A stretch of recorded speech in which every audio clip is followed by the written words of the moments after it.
Good morning, this is Mr. William, West Virginia. This is the 22nd day of February 2020. I am in my woodworking room. I got some new tools for woodworking, so I'm back to making crosses.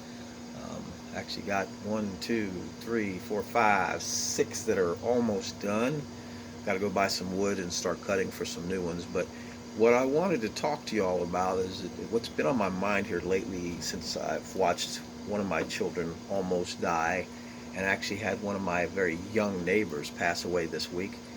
Is that many of you out there have unfinished business.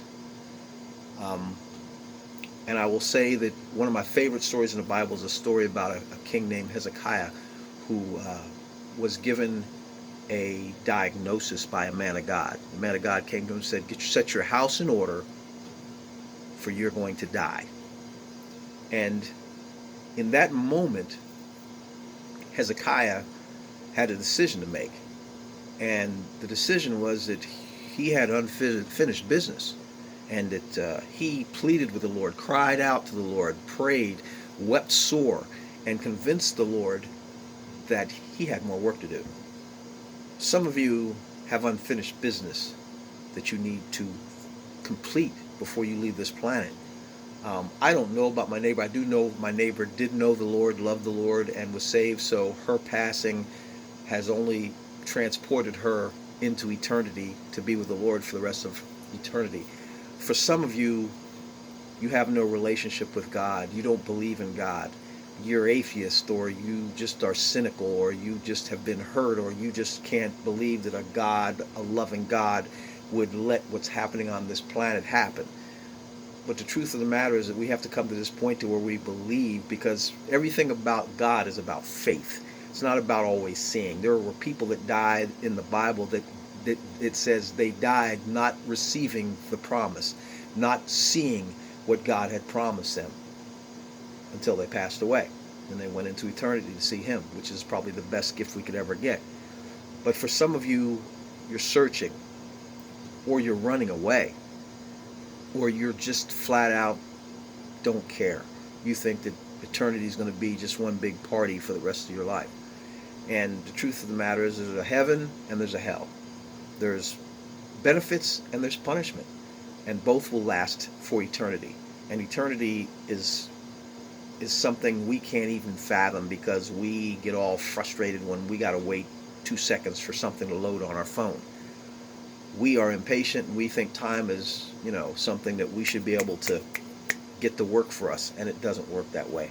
That's why God says that one of the things that we must get is patience, along with a lot of other things we need.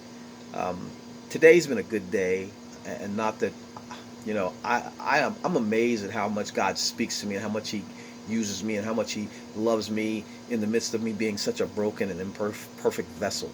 So I can't imagine not living life without Him, not living life thinking that I got this under control, and when it doesn't go the way I want, that I've somehow messed up. I mess up every day. There's just no getting around it. I mess up every day. I'm imperfect. I'm hard-headed. I'm sinful at times. I'm just as bad can be. And yet every night I lay down my head and God says good night, loves me, allows me to sleep, allows me to wake up, and begins to speak to me again. I'm amazed. I have unfinished business, but it's all carnal stuff. It's getting rid of crap in my basement, and I've just closed down a storage building, and brought all the stuff here so I can go through it and start going through and getting rid of it, because when I pass away, I don't want my children to have to worry about going through stuff and getting rid of stuff and having yard sales and doing all kind. I want them to be able to celebrate my life and my death, and to be able to go on with their lives. So I have unfinished business in that there's stuff that has to be done, but I don't have any unfinished business in here. No unfinished business in here. I continue to rely on the Lord to forgive me and to help me to take one more step when I think, why are you even bothering with me, Lord? You know why He bothers with us? Because He loves us. So I'm going to get off here because I got stuff to do. I love you, but more importantly, God loves you. I hope you have a great Saturday. And for you Sabbath keepers, happy Sabbath. All right? Hey, God bless.